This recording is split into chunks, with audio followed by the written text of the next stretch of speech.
Okay, here we have steps 5 through 7 for the wind tunnel. First part of that was just going over the posted YouTube videos, since we don't actually have to record this data on our own and such, but we have to explain it. But here, I've watched all 5 of the posted videos and such. I also went back and rewatched some, so they're just to go through it. And so it doesn't show everything quite watched through, but just to summarize the videos, video 1 goes over, taking the time to measure each spot 3 times at the bottom of the corners after the redirection, connecting the anemometer to the calculator to get the reading for that anemometer, and then take the reading after it is stabilized so that you get good data. And then number 2, it showed airflow restriction.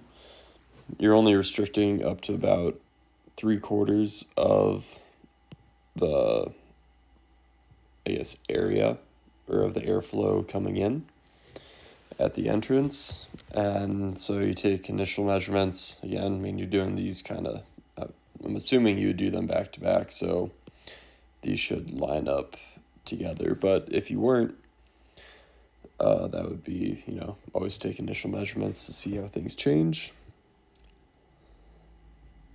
And then the chamber is also not, so if this is the wind tunnel there, the chamber is a little bit out, so there's a space there.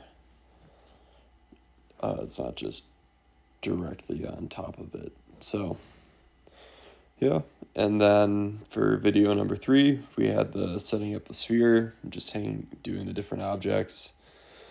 So now we turn the wind tunnel on its side, then there's a little hole, and that allows you to hang a wire or piece of string or fishing line from the top and hang the objects from it with a rubber band.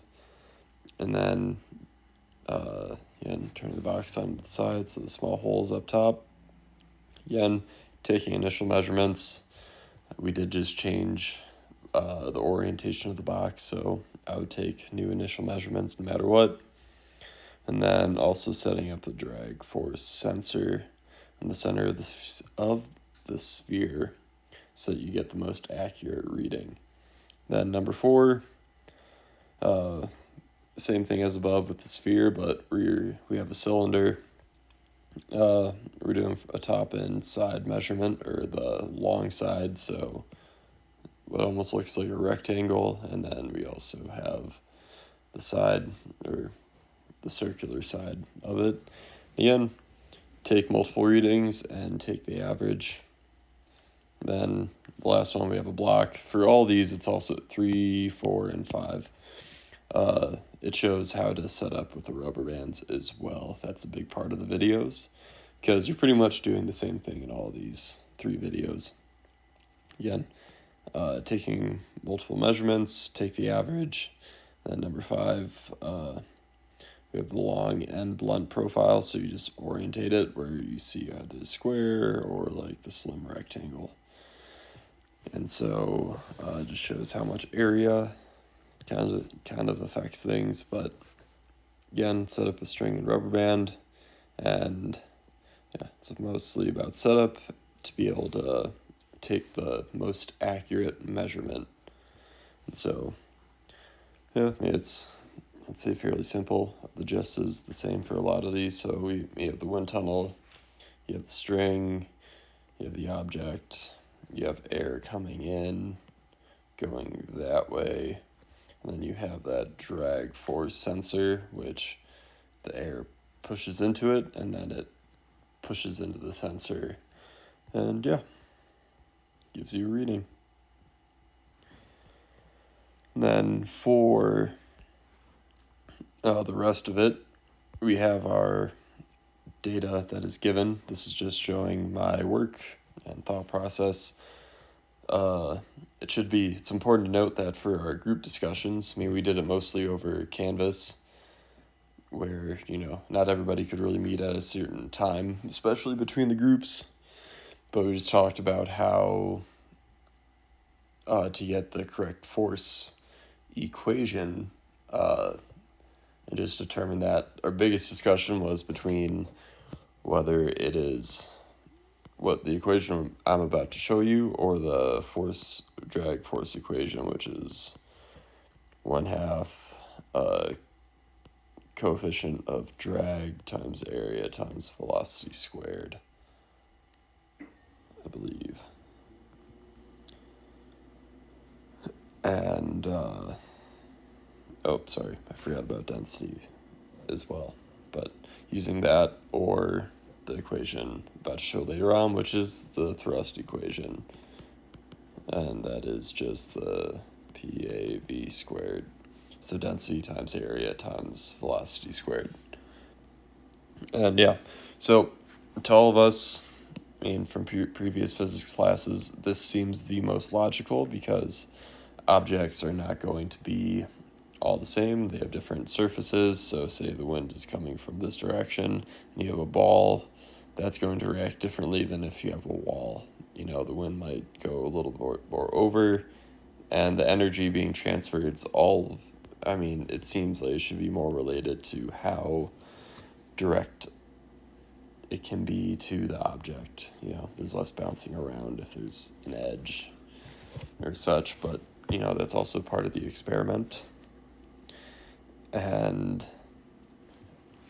so here we have 6 different measurements, or data sets, starting with a sphere, then a golf ball, then a long cylinder, and then the circular side of the cylinder, and then the bigger, the video is called the blunt part of the block, and then the long part of the block, or the skinnier end.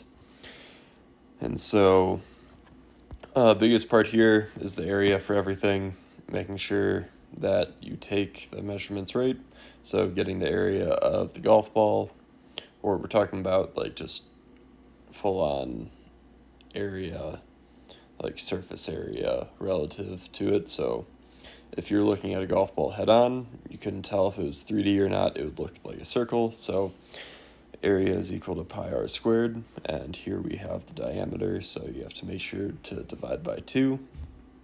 And so you can see I have everything measured as A, B, C, D, E, and F.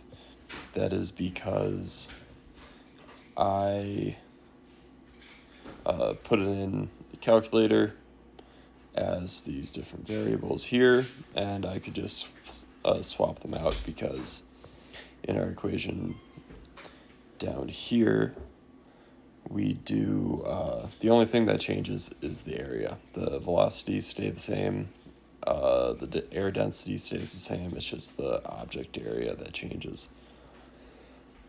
So, the example problem that helped lead to finding the force of thrust equation was this one here. So you can see, that F equals the change in mass over the times the change in velocity. And then we also know that dm over dt is equal to density times area times velocity. And we also end up assuming that the initial velocity at some point is equal to 0. And so once we plug in dm dt from this part, and we say a equals 0, we get,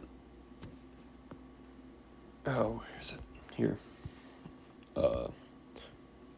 We get F equals density times area times velocity squared, which here you do some unit just checking, and you get newtons, which is a unit of force. If you took it as this, you end up with kilograms, which is not a unit of force. That is a unit of mass. And here also, we took the time to do a free body diagram just to make sure everything balances out. We have the force of the string pulling, holding the object up. We have the weight of the object. We have the force of drag, which is the air coming into the object. And then we have the force of the sensor keeping it in place or balancing it out with the force of drag. So the force of the sensor should equal the force of drag. And also just standard air density. I know just that is used in most physics is that P or rho is equal to 1.225 kilograms per meter cubed. And I know that changes with altitude, but I just Googled that, and I know these might have been done at altitude, so numbers might be variable there, but it should be fairly close. And then, so to do this, again, I've just put everything in my calculator, changed the singular variables and into the same equation, and just made a chart of all the data points here. So you can kind of go across and see how everything changes, and then, of course, go up and down. But part of the big part of this is comparing the calculated to the measured. And I would say about half of the data is actually fairly similar, or what I would say within a fair reason. And I mean, some of it also might just be, you end up looking at stuff and things are within 0.00 or 0.01 newtons, and I feel like that's a very sensitive number, so things might not be 100% accurate as well, because again, you're measuring such a finite number that it's hard to tell. But again, I try to do it within reason. Like, I mean, you're measuring 1/1000th of a newton. That's very tough to tell the difference of, for who knows what the machine is built for. And so, kind of highlighted areas where I felt like the numbers were close or within reason. But you do kind of notice trends, like this guy here is about half of the guy up there. 4.5 meters per second. It's about half again. And I mean, we're a little bit less than half there. And then for the golf ball, sorry, that was for the sphere earlier. Again, we kind of end up with a very similar, we're running right around a third of the actual value for here. And so that is also where I feel like the drag coefficient divided by 2, if you add that in, at least the results are consistent throughout, because we end up about, a little less than a third there, a little less than a third there, and a little bit more than a third there. So again, consistent across the board for the individual objects. And then here, again, actually, when you're looking at things, everything's about 2/3, or I guess actually that is not about 2/3, but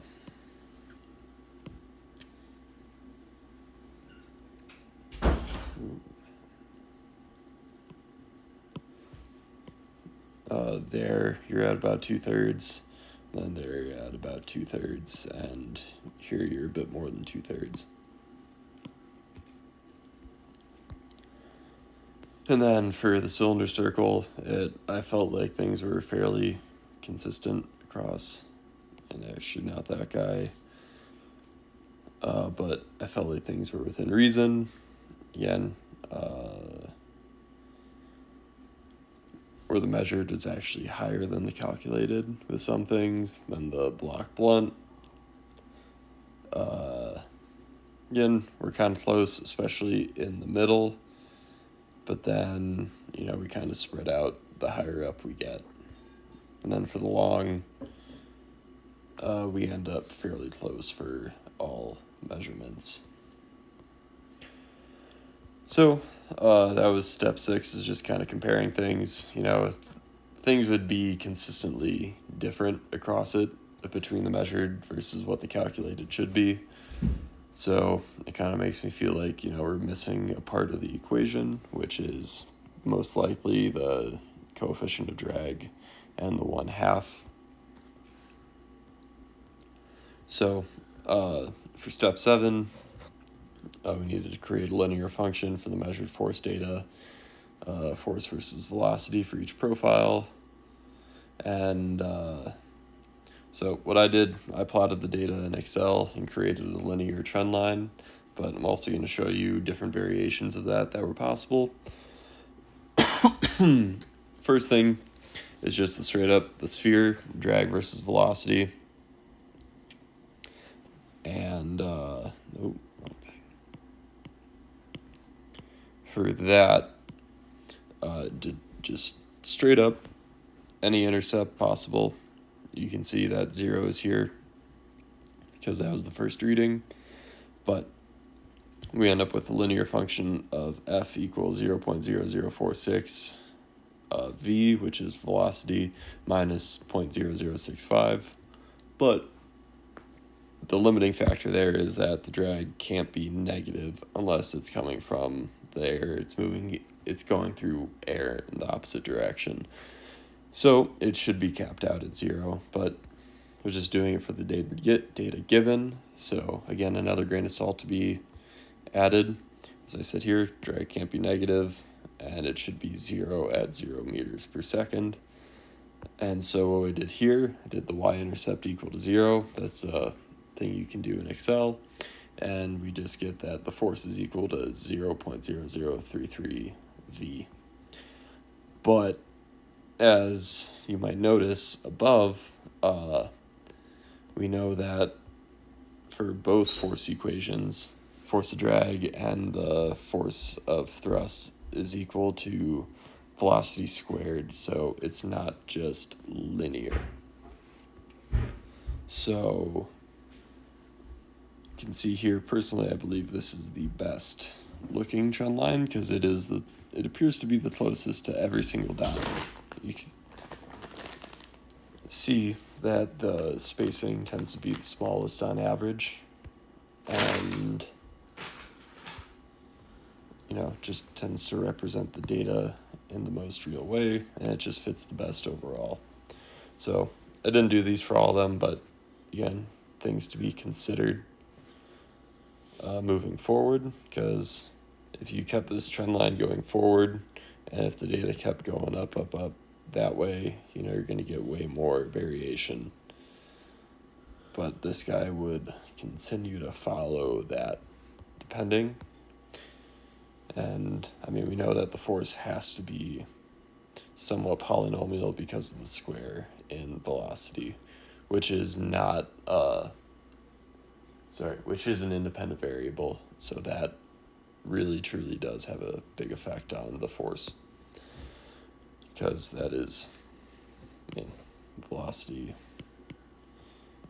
independent, force is very dependent. So yeah, I am missing headings and all that, but in the corners of each graph you can see the equations that I have written above, and that is how I got them, by just taking the data directly there. And again, as you'll see, for the golf ball, f equals 0.0057 v minus 0.0106, so a lot of them you end up seeing that the best fit ends up sending, unless you set the y-intercept to 0, it ends up being below or negative. But even here you can see it seems like the further we get, the higher up we get. It's a little bit slower rising, and then it goes up. So you can see with the line above and then below. Then for the cylinder, the same thing. Just you see this general trend of curvature among it. There's not a straight line. None of the dots actually are on the line. They're close, but that's just for this very small data set on average. If this kept going, it wouldn't be a very good predictor of the future, I believe. And so the cylinder long would be f equals 0.0062 v minus 0.0062. And then for the cylinder, for the circular end, we get F equals 0.0038 plus 0.0016. So that's one of the few that ends up, if you keep going, would be positive or above 0. Again, I mean, we get pretty close on some of these, but again, it seems to be fairly longer, which makes me feel like the coefficient of drag is lower, because then it would mean a less steep ascent over time. And then for the block blunt, so like the base surface area on it, we get F equals 0.0076 V minus 0.0058. And again, I mean, you kind of see it over time, the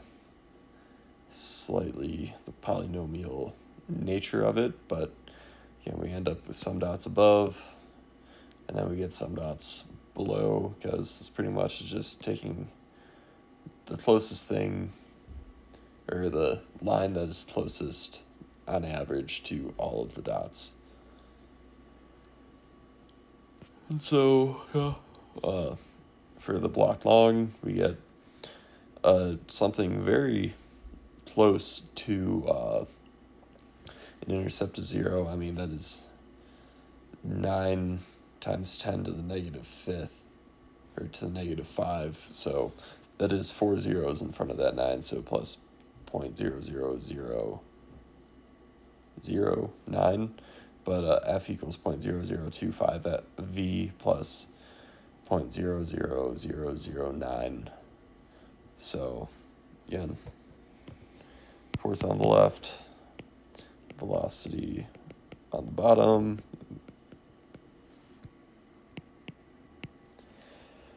and again, we get different profiles and such, just depending, but some end up being a little bit straighter than others. And again, that my theory, that CDA, force drag, CD divided by 2 rho A V squared. Again, that CD varies a lot, even between different areas up front that is going through or has to go around and such. So it's not just the same for an object like friction is, or the coefficient of friction, I would say. But it is interesting to look at the curves and see, we are missing something, and especially looking at the data, just being like, okay, like it can be close at times, but we are missing a piece of the solution to get more accurate numbers, I believe. And again, I think measuring data, a device, when we're measuring to the 0.003 newtons, it can be very tough to be accurate at that state, especially when the expectation is to be not even that, but 0.0007 newtons. So expecting variation, and the wind might not be the same. I can tell you from my wind tunnel, the air can be changing at different moments and such. Might pick up a little bit for some reason and then not. It's just all time dependent as well. But it was interesting to go through and compare the expected and why it might not be the same. But yeah, so that's where also group discussion came from the most. What equation do we use? Where can we find CDAs of such if we did want to go that route? Why does it make sense? What could change? What do we need to do in the future? And yeah, no, it was interesting to experiment.